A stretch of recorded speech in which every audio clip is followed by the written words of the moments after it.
বাংলাদেশ ডাক বিভাগের নতুন একটি সার্কুলার সম্পর্কে আজকের এই ভিডিওটিতে আলোচনা করতেছি। আপনারা অবশ্যই ভিডিওটি প্রথম থেকে শেষ পর্যন্ত ধৈর্য সহকারে দেখবেন এবং এখন পর্যন্ত যারা যারা আমাদের এই চ্যানেলের নতুন সদস্য আছেন তারা পরবর্তী আপডেট পেতে চ্যানেলটি সাবস্ক্রাইব করে বেল আইকনটি অল করে দিন। তো এখানে দেখতে পারতেছেন ডাক বিভাগে মূলত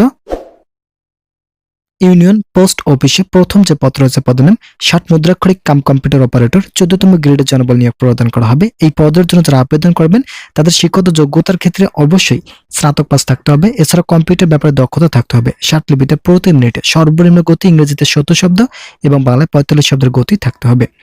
এছাড়াও দ্বিতীয় নম্বর যে পদ রয়েছে পদের নাম উচ্চমান সহকারী 14তম গ্রেডের জনবল নিয়োগ প্রদান করা হবে। এই পদের জন্য যারা আবেদন করবেন তাদের শিক্ষাগত যোগ্যতার ক্ষেত্রে কোনো শিক্ষিত বিশ্ববিদ্যালয় হতে ন্যূনতম দ্বিতীয় শ্রেণী বা সমমানের সিজিপিতে স্নাতক বা সমমানের ডিগ্রি পাস থাকতে হবে। এছাড়া কম্পিউটার চালানোর দক্ষতা থাকতে হবে।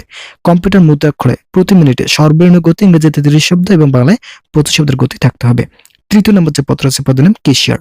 এই পদের জন্য 14তম গ্রেডের জনবল নিয়োগ প্রদান করা হবে। এই পদের জন্য যারা আবেদন করবেন তাদের শিক্ষাগত যোগ্যতার ক্ষেত্রে কোনো স্বীকৃত বিশ্ববিদ্যালয় থেকে ন্যূনতম স্নাতক বা সমমানের ডিগ্রি পাস থাকলে আবেদন করতে পারবেন। চতুর্থ নম্বর যে পদ রয়েছে পদের নাম টেকনিশিয়ান। এই পদের জন্য 14তম গ্রেডে জনবল নিয়োগ প্রদান করা হবে। আবেদন করার ক্ষেত্রে অবশ্যই এইচএসসি পাস থাকতে হবে। এছাড়া কোনো স্বীকৃত প্রতিষ্ঠান হতে সংশ্লিষ্ট ট্রেড সার্টিফিকেট কোর্সধারী হতে হবে। তো বন্ধুরা, যারা যারা সরকারি চাকরির প্রত্যাশী রয়েছেন তারা অবশ্যই আমাদের এই চ্যানেলটি সাবস্ক্রাইব করে বেল আইকনটি অল করে দিন, যাতে আমাদের এই চ্যানেল থেকে সকল ধরনের সরকারি চাকরির আপডেট সবসময় সবার আগে পেতে পারেন। 5 নম্বর যে পদ রয়েছে পদের নাম কম্পাউন্ডার, মূলত ফার্মাসিস্ট পদে জনবল নিয়োগ প্রদান করা হবে 14তম গ্রেডে। বেতন প্রতি মাসে 10,200 টাকা থেকে 24,680 টাকা। এই পদের জন্য আবেদন করতে হলে অবশ্যই আপনাদেরকে এসএসসি পাস থাকতে হবে। এছাড়াও কোনো স্বীকৃত হেলথ ইনস্টিটিউট হতে ফার্মাসিস্ট কোর্সে সার্টিফিকেটধারী হতে হবে। 6 নম্বর যে পদ রয়েছে পদের নাম ড্রাফটসম্যান, 15তম গ্রেডে বেতন প্রতি মাসে 9,700 টাকা থেকে 23,490 টাকা প্রদান করা হবে। এই পদের জন্য আবেদন করতে হলে কোনো স্বীকৃত বোর্ড হতে উচ্চ মাধ্যমিক সার্টিফিকেট বা সমমান পরীক্ষা উত্তীর্ণ পাস থাকলেই আবেদন করার সুযোগ থাকছে। অবশ্যই কোনো স্বীকৃত ইনস্টিটিউট অথবা প্রতিষ্ঠান হতে কমপক্ষে 6 মাসের সার্টিফিকেটধারী হতে হবে। 7 নম্বর যে পদ রয়েছে পদের নাম পোস্টাল অপারেটর, 15তম গ্রেডে জনবল নিয়োগ প্রদান করা হবে।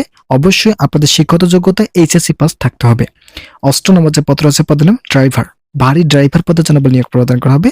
এই পদের জন্য যারা আবেদন করবেন তাদের শিক্ষাগত যোগ্যতার ক্ষেত্রে অবশ্যই এসএসসি পাস থাকতে হবে এবং ড্রাইভিং যাদের দক্ষতা রয়েছে 2 বছরে তারা আবেদন করতে পারবেন। 9 নম্বর যে পদ রয়েছে পদের নাম হালকা ড্রাইভার, এই পদের জন্য 2 বছর অভিজ্ঞতা এবং শিক্ষাগত যোগ্যতা 8ম শ্রেণী পাস থাকতে হবে। 10 নম্বর যে পদ রয়েছে পদের নাম কম্পিউটার মুদ্রাক্ষরিক টাইপিস্ট, এই পদের জন্য 16তম গ্রেডে জনবল নিয়োগ প্রদান করা হবে। অবশ্যই এইচএসসি পাস থাকতে হবে, কম্পিউটার ব্যাপারে দক্ষতা থাকতে হবে, উভয় 20 শব্দের গতি থাকলে আবেদন করতে পারবেন। 11 নম্বর যে পদ রয়েছে পদের নাম অফিস সহকারী কাম কম্পিউটার মুদ্রাক্ষরিক, এই পদের জন্য যারা আবেদন করবেন তাদের শিক্ষাগত যোগ্যতা এইচএসসি পাস থাকতে হবে। এছাড়া কম্পিউটার ব্যাপারে দক্ষতা থাকতে হবে।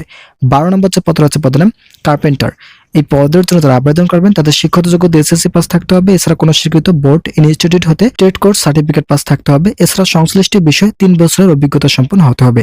13 নম্বর যে পদ রয়েছে পদের নাম পাম্প অপারেটর, 16তম গ্রেডে জনবল নিয়োগ প্রদান করা হবে। এছাড়াও যাদের শিক্ষাগত যোগ্যতা এসএসসি পাস রয়েছে তারা আবেদন করতে পারবেন এবং 2 বছরের কাজের বাস্তব অভিজ্ঞতা থাকতে হবে। 14 নম্বর যে পদ রয়েছে পদের নাম প্লাম্পার, এছাড়া 15 নম্বর যে পদ রয়েছে পদের নাম মিডওয়াইফ।